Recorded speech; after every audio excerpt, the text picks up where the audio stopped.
Hi అండి, ఎలా ఉన్నారు? బాగున్నారా? బాగుండాలి అని కోరుకుంటున్నాను. యాక్చువల్గా ఈరోజైతే నేను మీ అందరికైతే ఒక టాపిక్ అయితే చెప్దామని అయితే ఇది స్టార్ట్ చేశాను. చాలామంది సొసైటీలో ఎలా ఉంటారు, చదువు ఉంటే తప్ప దేనికి బతకడానికి లేదు. ఒక చదువుకుంటే మినిమం లక్షలు సంపాదించుకోవచ్చు, ప్రశాంతంగా ఏసీల్లో కారులో కూర్చుని తిరగచ్చు. చదువు లేకపోతే ఏదో ఎండల్లో పడి తిప్పలు పడి చాలా ఇలా బతకాలి అలా బతకాలి అని అయితే చెప్తూ ఉంటారు.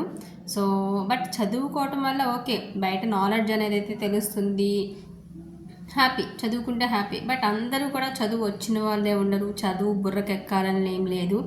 ఒక్కొక్కరికి దేవుడు ఒక్కొక్క క్యాపబిలిటీ అయితే ఇస్తుంటాడనమాట. సో దాని వైజ్గా అయితే మన లైఫ్స్ లీడ్ అవుతూ ఉంటాయి.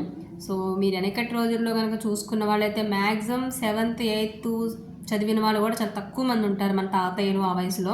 బట్ వాళ్ళు లక్షలు కోట్లు సంపాదించి వేలు ఎకరాలు కొనేసిన వాళ్ళు ఎంతోమంది. ఎందుకంటే వాళ్ళు మనం ఇప్పుడు ఏదైనా ఒక చిన్న నోటి లెక్క చెప్తే, ఏదైనా ఒక చిన్న కౌంట్ చేయాలంటే క్యాలిక్యులేటర్ పట్టుకుంటాం, ఫోన్ పట్టుకుంటాం, ఏదైనా చేస్తాము.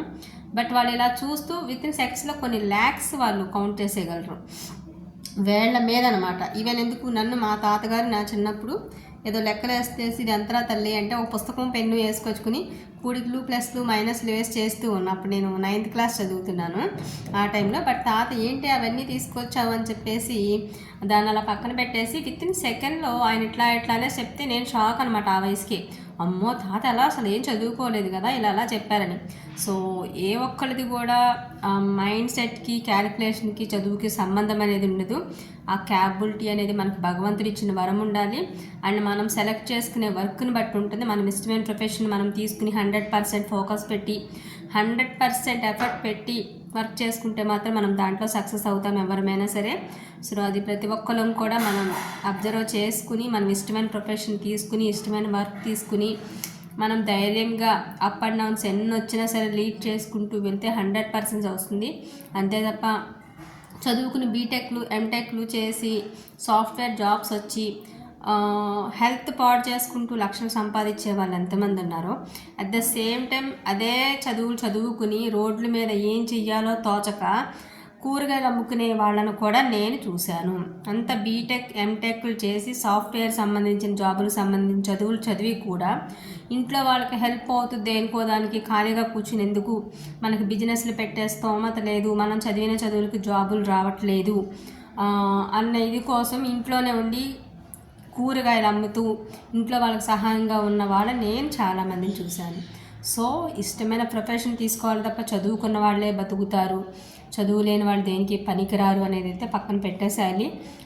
మనం కొన్ని మనలో ఉన్న ప్లస్లు మైనస్లు చూసుకుని మార్చుకుని కొంచెం అటు ఇటు చేసుకుంటే ఎలాంటి వాళ్ళైనా బతుకుతాము. కోరికలకి హద్దులకి అంటే దానికి లిమిట్ అంటూ ఏమీ ఉండదు. లక్షలో కోట్లు ఉన్నాళ్ళు కారుల్లో బెంచ్ కారులో ఫ్లైట్స్లో తిరిగితే కొంచెం లిమిట్లో ఉన్న వాళ్ళు బళ్ళ మీద తిరుగుతారేమో, ఏమీ లేని వాళ్ళు కాలి నడుపుతూ వెళ్తారేమో. బట్ అందరికీ కావాల్సింది ఫస్ట్ మనశ్శాంతి. ఆ మనశ్శాంతి అనేది దేవుడిచ్చిన వరం. అది లేని నాడు కోట్లున్నా వేలున్నా ఏమున్నా కానీ అనవసరం అని నా ఒపీనియన్.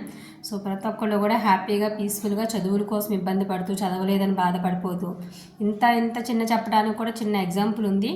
నాకు తెలిసిన పేరెంట్ ఒకళ్ళు కొంచెం వాళ్ళ పిల్లలు పెద్దవాళ్ళే, మార్క్స్ అంతా వాళ్ళు 4th క్లాస్ 5th క్లాస్ స్టాండర్డ్స్లో ఉన్నారు.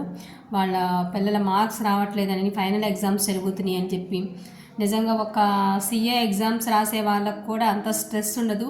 అంత స్ట్రెస్ పెడుతూ తను టెన్షన్ పడిపోతూ ఇదైపోతూ ఉంది. అసలు అది చూస్తే ఏంటి అని అడిగితే, ఇప్పుడు వీళ్ళు చదవకపోతే వీళ్ళు రేపొద్దున ఏం జాబ్లు వస్తాయి, వీళ్ళు ఎలా బతుకుతారని తను ఫస్ట్ టెన్షన్ పడిపోతుంది అనమాట. నాకు తెలిసి అదే టెన్షన్ తను ఫీల్ అయితే ఆ పిల్ల 9th 10th వచ్చేసరికి తనకి హార్ట్ స్ట్రోక్ వస్తుంది ష్యూర్గా 100%. ఇది మాత్రం నాకు అర్థమైంది. తనకు అదే మాట చెప్పాను కూడా. వాళ్ళ చదువులేమో వాళ్ళు ఎలా బతుకుతారేమో, కానీ నువ్వు ఇదే స్ట్రెస్ ఫీల్ అయితే వాళ్ళు 10th వచ్చే టైంకి నువ్వు పోతావు, నువ్వు బతుకు అని చెప్పాను. తనైతే నవ్వింది. సో అది చూసి ఇలాంటి వాళ్ళు ఎంతమంది ఉన్నారు. సో చదువుకి దీనికి సంబంధం లేదు.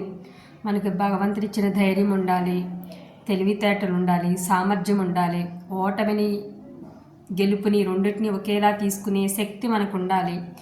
నలుగురి దగ్గర నమ్మకం కూడబెట్టుకునే ఒక ఆయుధం ఉండాలి. ఒక నోటి మాట మంచిగా ఉండాలి. ఇంతవరకు ఉంటే మనం సొసైటీలో ఎక్కడికి వెళ్ళినా మనం బతకొచ్చు, బతికి చూపించవచ్చు అనేది నేను 100% బల్లగుద్ది అయితే చెప్తున్నాను. నాతో ఎంతమంది ఏకీభవిస్తారో చెప్పండి. Please watch it.